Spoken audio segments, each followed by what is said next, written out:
All right, today we're going to break down one of the planet's most powerful weather systems. It's a true force of nature, one that literally dictates how billions of people live. So let's start with a bit of a mystery. Think about it. What invisible force is powerful enough to create the world's monsoons? You have these vast regions of our planet that swing from bone dry to absolutely soaking wet every single year. It's this massive, predictable shift. But what's the engine driving it all? Okay, let's dive right in. Here's our roadmap for today. We're going to start with what this thing actually is, then we'll see how its constant movement shapes our world, and finally, we'll explore its absolutely incredible impact on the ground. Well, the answer to our big question is a giant, invisible belt of weather that circles the entire globe, a true force of nature. It's called the Intertropical Convergence Zone, or ITCZ for short. Now, I know that sounds super complicated, but the idea is actually pretty simple. It's just a meeting point. Imagine the steady trade winds blowing from the Northern Hemisphere and the Southern Hemisphere, and they collide right near the equator. That collision zone is the ITCZ. So what happens when all that air smashes together? Well, it has nowhere to go but up.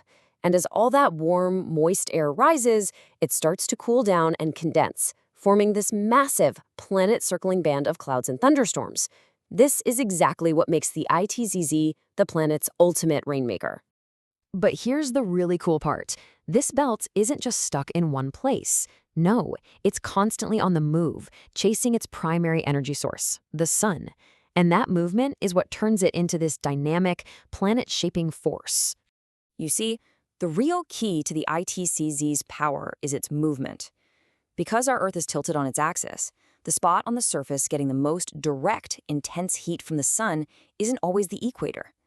This point of maximum heating is constantly shifting, and the ITCZ, well, it just follows right along. And this timeline really lays out the ITCZ's incredible annual journey. You can see how in December it's way down south over the Tropic of Capricorn, but then by June it's migrated all the way north to the Tropic of Cancer. It's literally chasing the sun back and forth across the tropics. And believe me, that movement is everything. So this predictable movement isn't just some abstract weather pattern happening way up in the sky. No, it has massive consequences down here on the ground.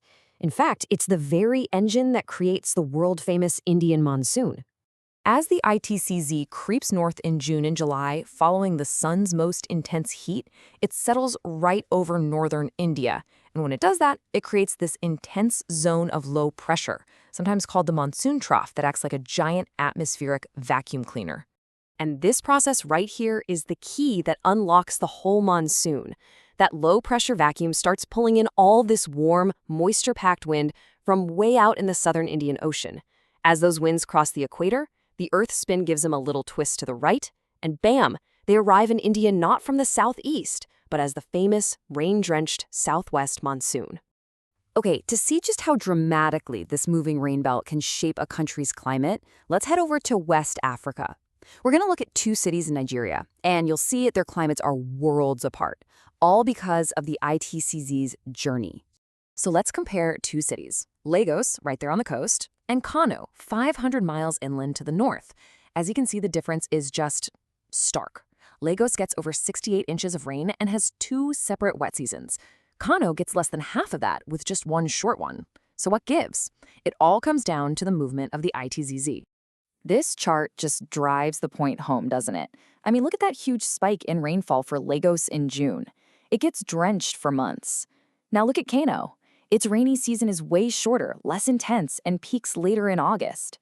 So why is Lagos's rain so long and Kano's so brief? And here is the brilliant explanation. Lagos, because it's so far south, gets hit by the ITCZ's rain band as it travels north in the spring, and it gets hit again as it travels back south in the fall. Two passes means two rainy seasons. But Kano, it's so far north that it only gets rain during that very brief period when the ITCZ reaches its absolute northernmost limit in the middle of summer. Just one pass. It's that simple. So if we zoom out from these specific examples, what does this all mean for the planet, What's the real big picture here? Ultimately, this shifting, invisible zone is a master regulator of all tropical weather.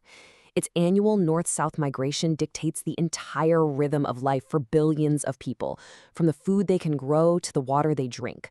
It's not just some weather pattern, it's a fundamental engine of our planet's climate. And that leaves us with one final, pretty heavy thought. This whole system is incredibly powerful, and its predictability is something entire civilizations have built themselves around for millennia.